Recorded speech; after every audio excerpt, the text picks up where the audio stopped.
प्रयागराज में शूटआउट में मारे गए माफिया डॉन अतीक अहमद को लेकर नया खुलासा हुआ है। यह खुलासा कथित तौर पर अतीक अहमद की एक महिला करीबी को लेकर है। सूत्रों की माने तो यूपी पुलिस एक महिला की तलाश कर रही है। वो महिला अतीक से मिलने साबरमती जेल पहुंची थी। महिला के बारे में पुलिस को पता साबरमती जेल में मिलाई करने वालों की सूची को खंगालने और सीसीटीवी देखने के बाद चला। बताया जाता है कि इस महिला के साथ शाइस्ता की कहासुनी भी हुई थी, लेकिन उसके बाद भी वो अतीक से फोन पर संपर्क में रही। उमेश पाल हत्याकांड से पहले जेल में अतीक का मैसेज पहुंचाने और फोन पर कई लोगों से अतीक से बात कराने में महिला की अहम भूमिका मानी जा रही है। सूत्रों के मुताबिक अतीक और उस महिला के बीच की फोन रिकॉर्डिंग पुलिस के पास है। उमेश पाल हत्याकांड में संदिग्ध महिला का रोल भी अहम माना जा रहा है।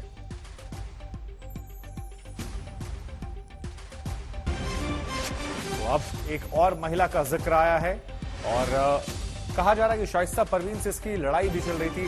समर्थ मेरे सहयोगी इस खबर पर ज्यादा जानकारी के लिए जुड़ रहे हैं। समर्थ, ये जो एक नई महिला का किरदार आया है जिसको कहा जा रहा है कि शाइस्ता से लड़ाई भी हो गई थी और उसके बावजूद लगातार वो संपर्क में थी, अहम भूमिका थी, क्या जानकारियां निकल कर आ रही है? कौन ये महिला हो सकती है? किस तरह की भूमिका का जिक्र है?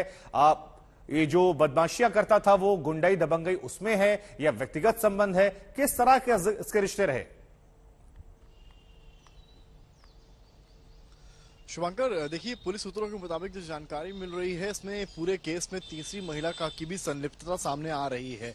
जिस तरह से जो दिखाया गया है कि साबरमती जेल में वो अतीक अहमद से मिलने गई है और शाइस्ता से उसकी कहासुनी भी हुई है, इस तरह की तमाम बातें सूत्रों के मुताबिक सामने आ रही हैं। फिलहाल पुलिस अभी पूरी तरीके से इसकी पड़ताल नहीं कर पाई है और पॉइंट बाय पॉइंट इसकी विवेचना आगे बढ़ा रही है। पुलिस सूत्रों के मुताबिक इस महिला से भी पूछताछ हो सकती है, क्योंकि जिस तरह से ये नाम सामने आ रहा है, नाम हालांकि क्लियर नहीं है, पर जिस तरह से भूमिका सामने आ रही है तो ऐसा भी माना जा सकता है कि कुछ पारिवारिक तौर पर कुछ विवाद है तो रहा होगा, या तो फिर किसी प्रॉपर्टी को लेकर विवाद रहा होगा, क्योंकि इसने कई दफा अतीक अहमद से मुलाकात करने की भी कोशिश करी है, एक दो बार साबरमती जेल गई भी है।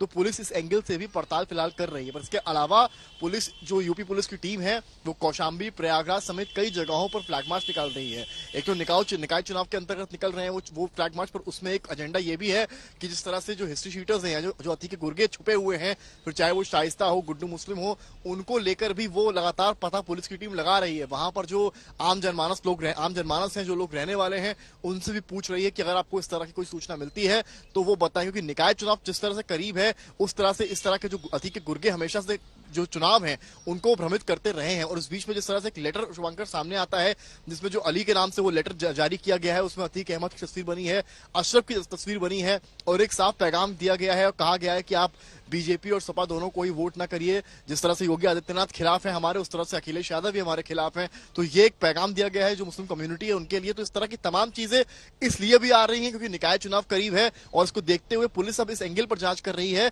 कि जो निकाय चुनाव के इर्द गिर्द चीजें हैं, यानी कि जो ये गैंगस्टर्स रहे हैं, इनका पूरी तरीके से चुनाव में इन्वॉल्वमेंट रहा है। क्योंकि अतीक अहमद खुद 5 बार का रहा है एमएलए, उसके बाद एमपी भी रहा है, अशरफ खुद समाजवादी पार्टी से विधायक रहा है। तो जो बाहुबली है उनका जो राजनीति में हस्तक्षेप रहा है, उसको देखते हुए निकाय चुनाव को लेकर भी जो कनेक्शन सामने आ रहे हैं या उसको प्रभावित करने के लिए जो चीजें यहां पर करी जा रही हैं, पुलिस की नजर उस पर भी है। तो जो निकाय चुनाव को लेकर फ्लैग मार्च निकल रहा है, जब वहां के लिए जाते हैं तो उस वक्त जो अतीक के गुर्गे हैं उनकी भी छानबीन और तलाशी लगातार एरियाज में चल रही है। ठीक है।